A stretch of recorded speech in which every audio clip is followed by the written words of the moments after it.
Hey guys, if you're not able to watch my long form content of podcast, here are some short form clips for you to enjoy. North India, South India, there's this huge dietary difference, height difference, Pollution. body type difference, pollution difference. Are there any data coming up to you guys that says that people from South India should run faster for a testing, people from North India should run faster for the? Give us some insights. So there was a recent report I read, which was conducted across several states in India. If I look at diabetes, for example, South and North are actually equally predisposed. Although central and northeastern parts of the country have less incidence of diabetes. It's also an urban phenomenon. So, right, urban population has more diabetes incidence than rural population. But interestingly, pre-diabetes is actually the number is much higher than the diabetic population, which is a very dangerous thing. Doctor, for the uninitiated out there, Right. Everyone says diabetes. Right. Can you, in a layman term, explain what is diabetes and then what is pre-diabetes? Yeah, so diabetes is a condition where the body's ability to produce insulin is compromised. Insulin is produced from pancreas, and when there are cells in pancreas that become non-functional, the insulin quantity reduces and our body's ability to process glucose diminishes, and hence you have high blood sugar.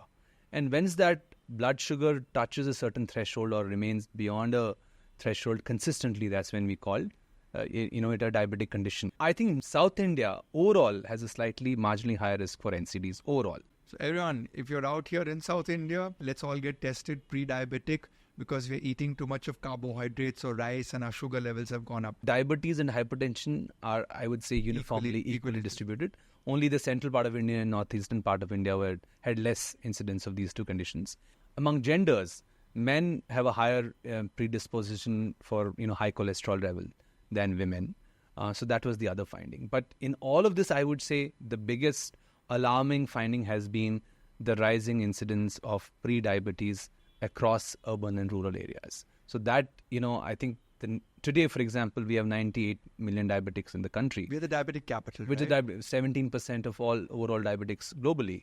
And I think we love our food and we love our sweets. And also the fact that we have this propensity. Exactly. Genetic propensity as a population. But you made something very keen because my father-in-law is an orthopedic surgeon. He's 78 years old and he's from Orissa.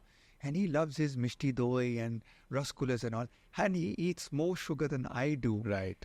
And he has an HbA1c score of 5.2. Amazing. So you mentioned something from that part of India. People have a diabetic resistant gene or something. They have less propensity.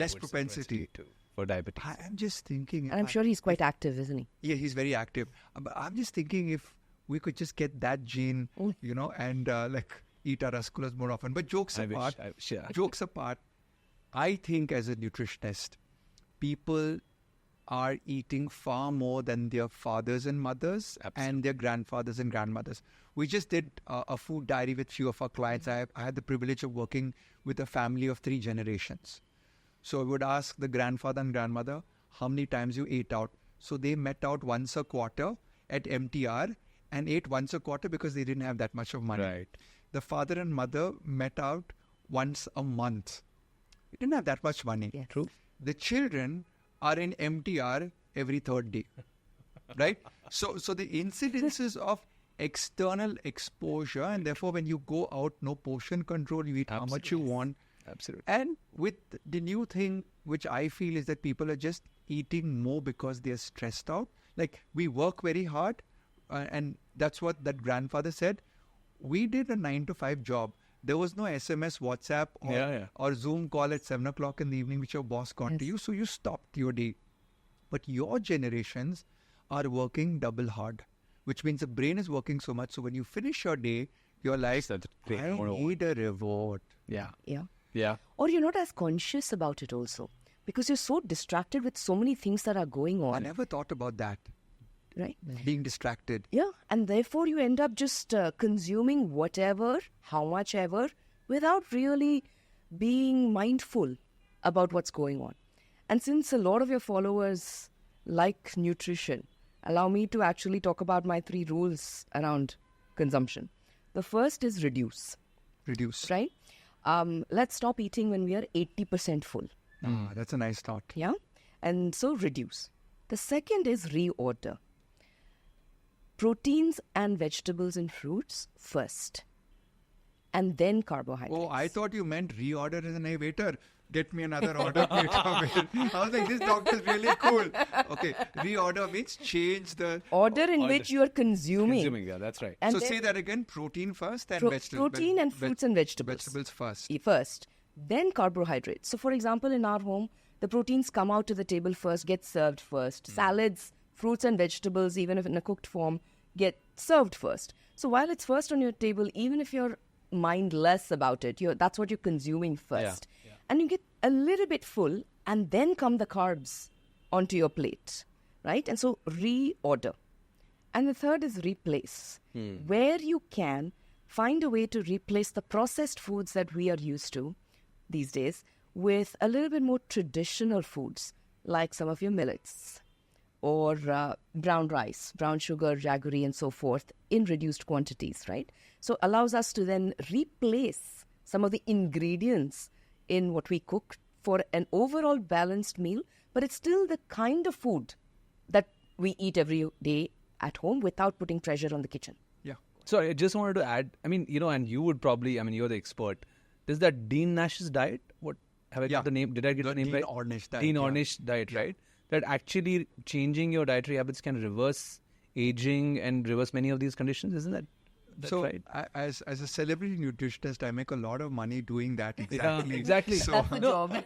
So I meant it's just not this.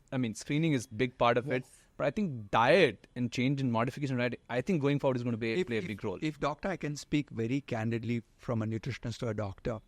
This screening gives you the wake-up call. Yes. To wake up and smell the roses that you have only one body. Absolutely. And this body cannot be replaced like your mobile phone, laptop, house, and even spouse. In fact, one day I had an argument with my wife. I said, my body is my life partner. She says, what do you mean to say? I'm your life partner. I'm like, look, dude, I had to get out of bed to get married to you. The body went and got married to you. Trust Very me. true. Our body should be our first love. Yes. And so I told her this. My wife is not hearing this. Yeah, you like me, I slept in the next bedroom for the next 1 week. But at the end of the day, when we do these screenings, I have seen an instant disciplinary modification by my client. The reason being is, I'll give you an example. Oh, Dean Ornish told me to eat this diet plan. Ryan Fernando told me to eat this diet plan. But if your AI heart screening says you are predisposition to diabetes or heart attack in so many days, then the person sitting down in the counseling room and saying, what do I need to change? Yes.